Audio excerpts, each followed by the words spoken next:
Well, hello everyone. Welcome po sa panghuling araw ng devotions natin for this week. So it's a Friday and we're concluding itong ating pinag-uusapan for the entire week. So if you have not heard yung mga previous devotions, of course you can always go to our podcast sa Spotify, sa Acast, and Apple, many different places. Okay, so just go to devo.rlcc.ph para malaman nyo kung saan yung mga iba't ibang lugar where you can listen to our devotions. So once again, ako po si Pastor Bong Bailon. Just in case hindi nyo pa ako kilala, and let me introduce myself. I'm the Senior Pastor of Real Life Christian Communities, and I welcome you dito sa gawain natin. Araw-araw na devotions, pinagninilay-nilayan natin yung sermon last Sunday. And just in case nakalimutan nyo, yung sermon natin last Sunday was entitled, Give Us a Hand. No? So it's about recentering the hand, or in other words, ministry, serving God through ministry. So yun yung pinag-uusapan natin. And our text for last Sunday was 1 Peter 4:7-11. And we've been looking at each of those verses, unti-unti. And now we come to verse 11. The verse 11 po tayo. And it says, if anyone serves, they should do so with the strength God provides. Amen. The title of our devotions for this last day of the week is Strength That Comes from God. The strength that comes from God. So let's all pray. Manalangin po tayo. Lord, maraming salamat muli for giving us this entire week of wisdom and of insight coming from your Holy Spirit, enabling us to understand better, Lord, yung will mo para sa amin to serve you together with others, Lord. So maraming salamat, Panginoon. Thank you for your mercy. And once more, tulungan mo kami today. Tulungan mo kami sa pagninilay-nilay namin, Lord, sa iyong salita. Nawa maunawaan namin ang saloobin mo at maintindihan namin ito at matanggap namin, Panginoon, by your grace. In Jesus' name. Amen. Amen. Well, once more, basahin po natin yung reflection natin. Serving God does not mean running on empty. Peter reminds us that when we serve, we do so with God's strength, not our own. Ministry is not fueled by self-effort, but by divine supply. When we rely on God, service becomes worship. The pressure to perform is replaced with trust, and the glory goes where it belongs, to God alone. Serving then becomes a joy, not a burden. So God is not asking you to do everything. He's inviting you to do something with His strength or in His strength. And that's the beauty of serving God. It's not about self-effort. It's not about trying so hard, doing things on your own or by your own strength. It's relying on the Lord, whether it is speaking or serving or whatever yung ginagawa natin. It's all relying on God, trusting in His grace and mercy. Pag ako po nagpipreach ng Word of God pag Sunday, even though I've done it for so long, and it's easy to rely on myself, and sometimes I do that to my own shame. Pero I always remind myself, Lord, I need you, I need you, I need you. So before I even go to church, I just soak myself in prayer, asking God, Lord, grant me the wisdom to know what is in your heart. So I pray and I ask God, Lord, tulungan mo ko na maunawaan ko ang iyong salita. Help me to deliver your word in the way that you would want me to, not in my own ability or strength. And I need to pray that every week. I need to pray that each time I would speak. Because I know if the Lord's strength is upon me, then it becomes worship, not just an activity. I worship God. I allow myself to be His instrument. And I preach God's word, not by my own ability or strength, but by the grace of God alone. So whatever it is na ginagawa natin, we must always think about it in that way. Let's rely on the Lord's strength. Kahit nakabisado mo na yun. I know for some people siguro, Dahil gifted kayo sa pagkanta, for example lang, you can actually sing by your own strength. No, don't do that. Don't allow that temptation to deceive you. You cannot really do anything of eternal value by yourself, by your own ability. You need God. We all need God. It is by His strength alone that we can do anything in the kingdom of God. So, once more, mahalaga ito na sa paglilingkod, hindi lang basta tayo ay nagpapakabisi. It's important that we practice a rhythm kung saan we spend time with the Lord in silence and solitude. We take a Sabbath. We seek the Lord's will. Hindi lang yung sige lang tayo ng sige. And here's my advice, lalo na sa mga leaders, If you have workers under you, wag lang basta lingkod lang ng lingkod forever and ever. Give them a break. Okay? I mean, i-rotate natin ang mga tao. Sabihin natin sa kanila, magpahinga muna kayo ng 1 month. Of course, wag sabay-sabay because maapektuhan yung ministry natin. And of course, that's the other side of it kasi minsan napapagod tayo and we want to take a vacation, which is of course, no, that's fine. Pero tingnan muna natin kung ma-compromise ba yung ministry. Alam nyo, being diligent in ministry is not just about doing stuff. It's about being the kind of person who serves God together with others. We need to practice teamwork. And we need to serve the Lord together as one. And yung pag-attend natin sa meeting, yung pagkakaroon natin ng preparation patungkol doon, making sure that we are ready to engage. This is all part of serving God. Let's not just serve God according to our native talents, parang hindi natin pinagbubutihan yung paglilingkod sa Panginoon. And I want to just speak to those who are already serving God. Minsan kasi parang nagre-rely na lang tayo sa sarili nating strength kasi kabisado na natin yung ginagawa natin. Or we are very skilled in it. Remember, nandun yung temptation eh. Yung temptation na just to rely on your own ability, on your own wisdom. And sometimes God would allow us to do this for a time. And then He would let us see the foolishness of our approach. Minsan He would, ika nga, take off His hand and say, sige, tingnan natin if you can do that on your own. That's why pag nagkaroon ng mga problema, papanik tayo. But actually, it's just God's way of inviting us to rely more on Him, to depend on His grace. Even yung nararamdaman natin when we are serving the Lord, minsan parang ang pakiramdam natin, trabaho na lang yun.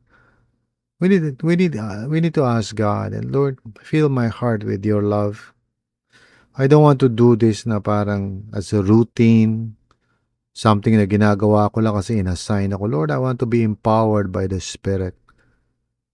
This is what I hope that we would begin to practice sa RLCC. Regardless kung ano ba yung ministry natin, whether inside or outside the church, let us desire the fullness of His presence, the power of His Spirit, the wisdom of His mind.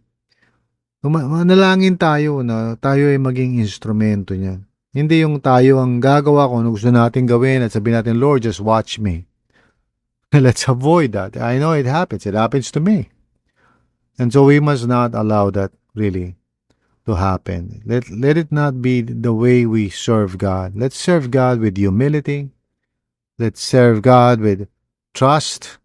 Let's serve God with dependence on Him.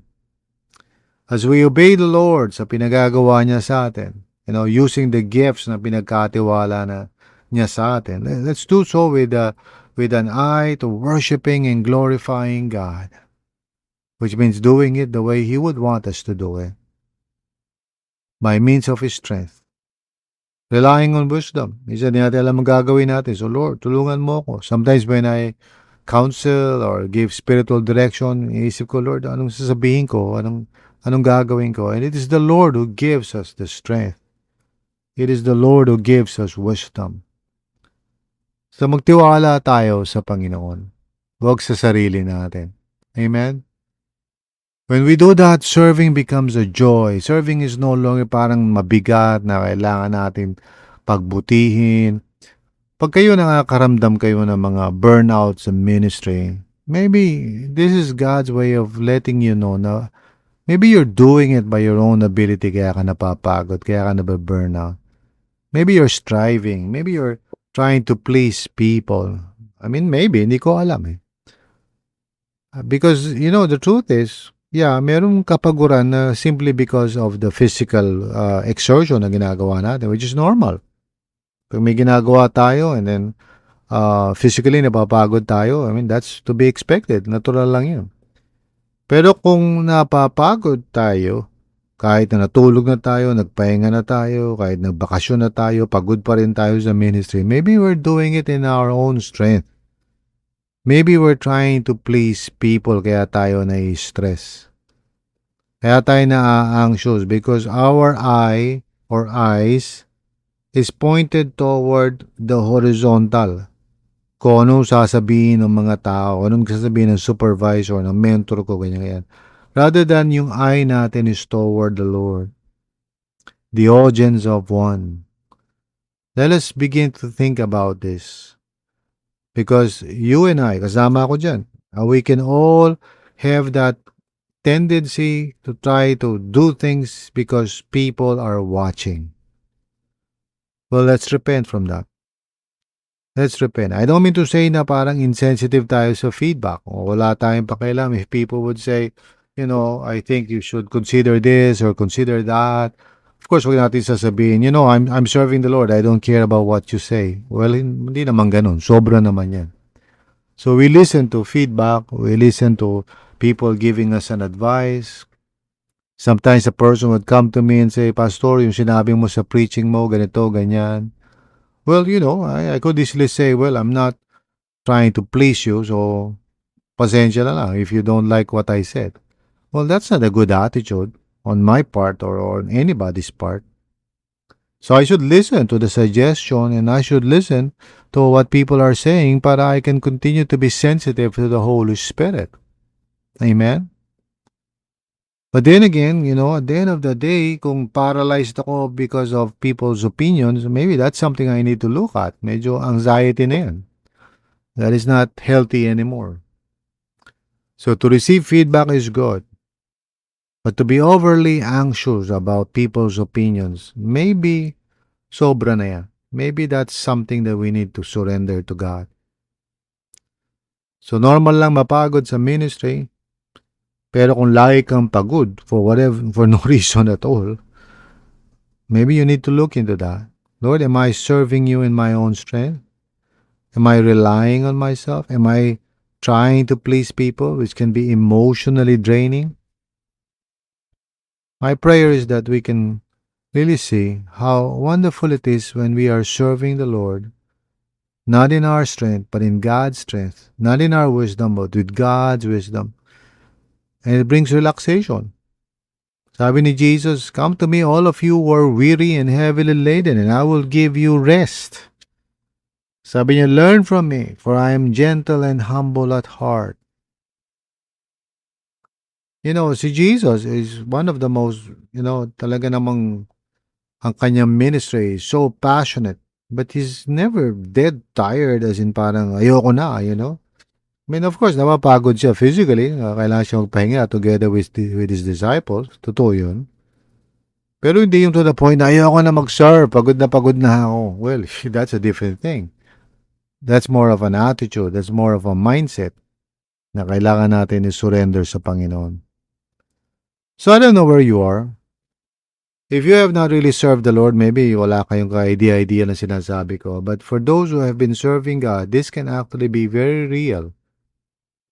Naupos tayo, napapagod tayo. Because, we are hitting a wall sa ating Christian lives and the truth is God is inviting us toward intimacy, toward surrender.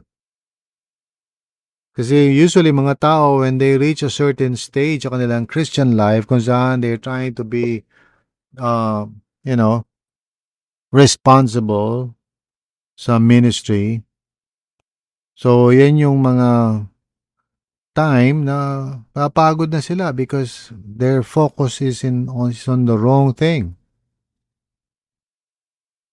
If you've been serving the Lord for a long time, parang nawawala ka na ng gana, nabe-burnout ka na, you need to surrender to the Lord yung mga feelings mo and let God just bring it up, let it bubble up, spend time in silence and solitude, mag-retreat tayo, and then ask God, Lord, saan nanggagaling yung kapaguran ko? Is it because I'm trying to please people? Is it because I'm trying to get the approval of people or for people to like me or for people to be impressed and maybe they're not impressed. Maybe they don't like me and so forth. Maybe I get criticized. Lord, if I am reacting to these things, help me to see the truth in my own heart. Sabi nga ng psalmist, di ba? Search me, O God, and know my anxious thoughts. That should be our prayer. Amen. So ang suggested prayer natin dito, Lord, I surrender my fears, my weaknesses, and my limitations to you. As I serve, supply what I lack so that you may be glorified. Amen. May the Lord be glorified sa ating mga ginagawa sa ministry. Whatever that may be, saan man yun, sa loob, sa labas ng church. May it be by the strength that God gives, by the wisdom that comes from Him. And may our ministry result in rest and peace, not anxiety, not fear or worry, but just a release to God and say, Lord, use me. And after I have done everything, Lord, thank you. May your name be glorified. So here's our action step. Before serving this week, pause and pray, Lord, I depend on your strength, not mine. Those of you who are serving the Lord this weekend, o sa darating na Sunday, surrender to the Lord any kind of self-sufficiency sa puso ninyo. And say, God, use me. I offer myself to you, Lord. Use me for your glory. So ito nawa maging panalangin natin ngayon. Lord, I surrender everything to you. I don't want to please people. I don't want to get the approval of people around me. But at the same time, Lord, help me to be humble, to receive feedback, to receive correction if necessary. For I humbly serve you, Lord. I humbly serve you. May you be glorified. In Jesus' name. So that's it, my friends. Yan po ang ating devotions, daily devotions for the week. I hope that you were blessed. I hope you learned a lot for 5 days, including your Sunday, so 6 days. Thank you so much. And may the Lord bless you always. Let us keep our focus on God. Please visit yung Church Center app natin to see the latest na mga information doon. And let's continue to be aligned with one heart and one mind toward fulfilling God's will for the glory of God. Salamat po. In Jesus' name. Amen.